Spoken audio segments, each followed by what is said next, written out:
Welcome back, everybody, to 2.5. This is part 3 of the video, and final part, I promise. And as you can see, I only have 11% on my iPad anyway, so that's what I'm working with. Not much that I can do with that, so I'm going to have to keep this short. All right, so the first thing is a vertical line test. This is something that aids us in determining whether something is a function. So this determines visually if something's a function or not. If a graph is a function. Okay, now it's best when applied. So I have this little red bar set to go. Essentially what this is you move it from left to right on your graph. So you go like this, left to right. And if it only touches one point, if it only touches one point on the graph the entire duration of this left to right trip, then it is a function, okay? So in this case it is. It's a function because it only touches one point all along the way. Boom, so it is a function, okay? So let me grab it and move it up here. All right, and let's do it on this little oval thing. So we move it on the oval thing, and right away we run into problems. Notice how it's touching 2 points, this bottom one and this upper one on this graph. And it touches 2 points almost the whole time. So it doesn't matter how often it touches 2 points. Once it touches 2 points only once, it's no longer a function. And what that essentially means is we have an x value with 2 outputs, which you can't have as a function. Okay. Over here, if we did it on this one up here, each one of these dots is only hit once. Only one dot gets hit at a time with this vertical line test. So that is definitely a function. And there's one more I wanted to do. I talked about this in part 1 of the video. Okay, so this f is a function. We look here, it only touches 1 point. Look at h though. As we move to h, it hits both those points vertically at the same time. It is not a function. So that is how the vertical line test works. Again, if you want to use like your ID or a ruler or something, okay, that's a way to determine if it's a function. Okay, so this will, vertical line can only touch 1 point. I guess that's, you guys know what I'm talking about when I say that. Write it however you think it, but I'm just saying the concept's the most important part. Now, that was graphically. If we're moving on to other things talking about the domain and how to determine it algebraically, now we're getting into some heavier duty stuff. This next section was very, very confusing for some of my previous classes, so make sure you really pay attention here. Exclusions from domain. Okay, now, so first step is you want to solve for y. Okay, we want to get the y by itself so we can kind of gauge what's going on with the domain. This will make it easier. So all this, the prerequisite is you got to solve for y first. So let me change it to stars, stands out more. Solve for y first. Boom, boom. So once we solve for y, if we notice something with the denominator and imaginary roots, we can exclude certain things from the domain. Okay.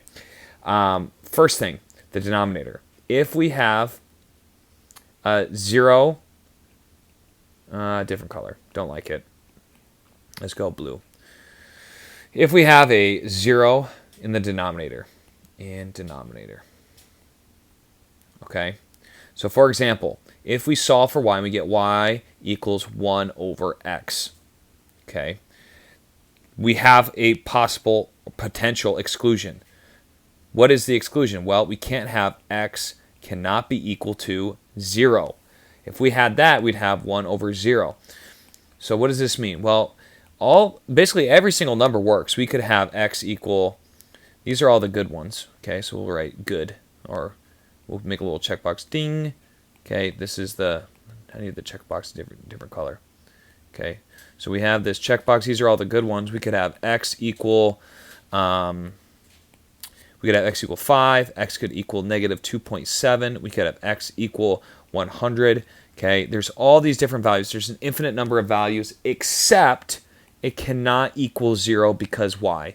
We'd get undefined. We'd get an undefined answer. So this one is a no-go. It cannot equal 0. Okay, so that is an exclusion to this domain, okay? It affects the domain because x cannot be equal to 0. That's a value that it cannot. It's not a possible value of all the possible value of x. Okay. Now imaginary roots. So once again, we solve for y. Okay. So again, I use blue. Dang it. So we have, let me do a different color though. So we have what do we say? We say a negative under a square root. Okay, let's give an example so you know what I'm talking about. Let's say we solve and get y equals the square root of, we'll just say x. Okay, now what are the possible values of x that don't make it true? Well, with the denominator we only had 1. X couldn't equal 0 because if we inputted 0 for x, we'd get a 0 in the denominator. Okay, so what about this, where y equals the square root of x? Well, we can't have a negative value in the square root, so we have to make sure x is not negative. So let's go over here with our list of possible values. Okay, so this is our good list. The good list includes x could equal 0, x could equal 4, x could equal 27.3, x could equal 1. Okay, there's an infinite number of values that this satisfies. However, there are also a lot of values that don't satisfy this. Okay, like what? How do you know? Okay, so this is the bad list. These are the bad ones. Okay, so x could not equal -1. Why? Because if we put in -1, we get y equals the square root of -1, which gives you an imaginary number. Y equals, or x equals -0.5. X equals -10. Anything that's negative, x cannot equal. And because we have a range, we have to say that x can only be equal to, so for this example, x would have to be greater than or equal to 0. Okay, that would be the domain. If we could not include any, negative numbers here.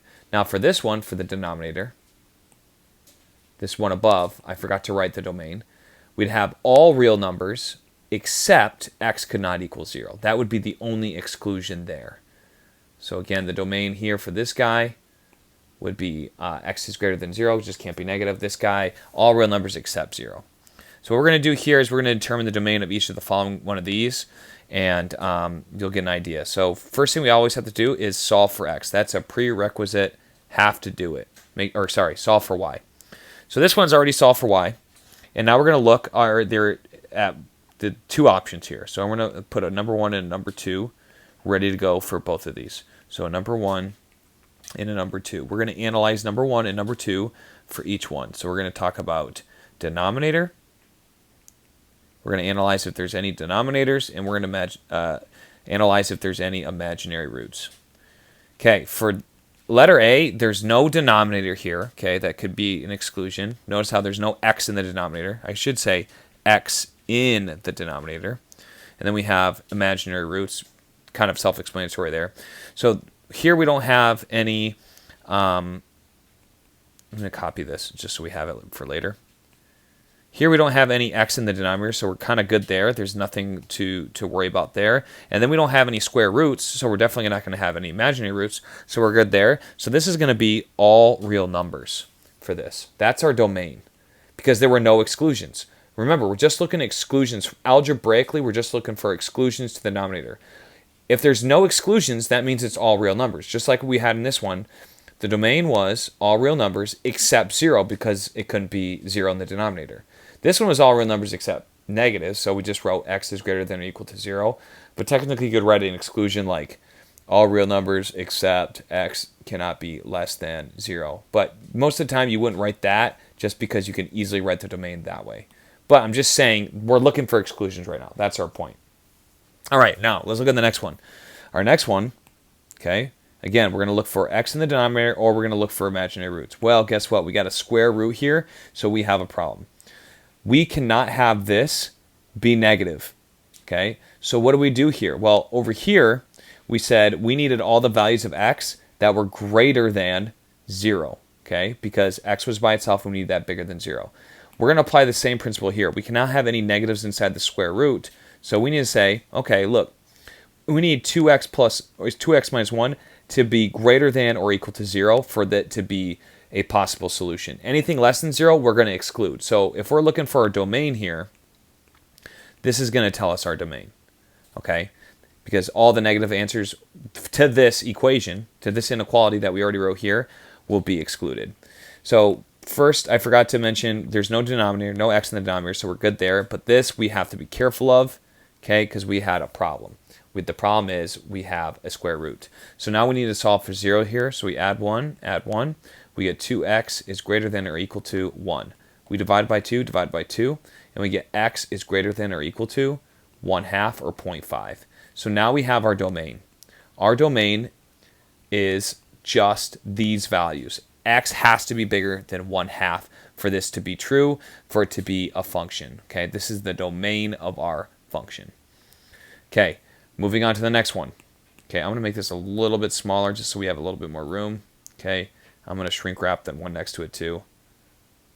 Go ahead and pause it if you want a little bit more clarity on it. Turn it like this. Sorry. Notability, pretty useful. Okay. Here's our two prerequisites. Now, first thing you'll notice is it's not solved for y. So the first thing we got to do is we have to solve for y. So solve for y. So we're going to take the square root of both sides to get the y by itself, because right now it's being squared, and the opposite operation is taking the square root. So you get y equals the square root of x. Okay, this is exactly like our example. We didn't have a x in the denominator, but we do have a root that we have to worry about. So we're circling this, and we want this value to be bigger than or equal to 0. Okay, to avoid imaginary roots, we have to set this greater than or equal to 0. So we say, okay, this needs to be greater than or equal to 0. X needs to be greater than or equal to 0, and we're done. That's it. That's our domain for this one. There was nothing to solve, okay? Because normally what you do is you take the whole thing under the square root, and you say it has to be greater than or equal to 0. That means positive. And then you go from there. This guy is nothing else to solve. X is already by itself, so we have our domain. It just needs to be bigger than or equal to 0. Okay, and we could test it if we wanted to. We could put in any number. 0 would make it work. 2 would make it work. But -4 would not work, okay, because we'd get an imaginary root. Last one, again, what we're going to do is we're going to solve for y first. Notice how y is not solved, so we got some work to do first. Okay, so we're going to divide both sides by quantity x minus 1. Okay, because that's what y is being multiplied by. So we have y equals 5 over x minus 1. If you want, you can put this in parentheses, or you can rewrite it without. I like it without, personally.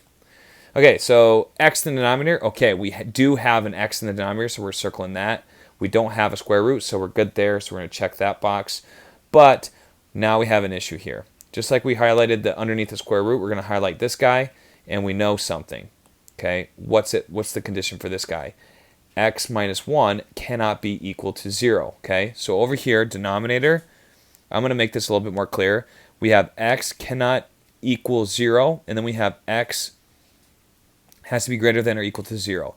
This x represents the value, okay, whatever value it is. Okay, whatever's in the denominator. So let me actually write it like this. What color should I use? What stands out? Blue? No, the green. Okay, so the denominator, the only exclusion is going to be all real numbers except the denominator cannot be equal to 0. Okay, so that's our exclusion there. So x cannot be equal to 0. The denominator cannot be equal to 0. Sorry. Denominator cannot be equal to 0. So you're going to set whatever the denominator is equal to 0, and you're going to solve. And then you solve. Okay? For imaginary roots, you just want, it's going to be under the root needs to be greater than or equal to 0. I just don't know if this was clear. That's why I'm rewriting this. You're like, okay, I got it from the examples. Okay, just for those that weren't clear, this was a very confusing concept for my other class, so I want to make sure you guys understand it. So under the root, greater than 0, that will be our domain. This is going to be all real numbers except for where the denominator is equal to 0, then that's not included, okay? So over here, we say, okay, here's the denominator. We know the denominator cannot equal 0, so we say x minus 1 cannot equal 0. Whoops, I'm on the highlighter. So we add 1, we get x cannot be equal to 1. So that is our exclusion here. So we have all real numbers except x cannot equal 1, and that is our domain. Really kind of a tricky concept here. This is brand new for most of you, so I hope you take your time with this. Be sure to leave a comment if you have any questions, and I look forward to seeing you next time on Wes Explains Best.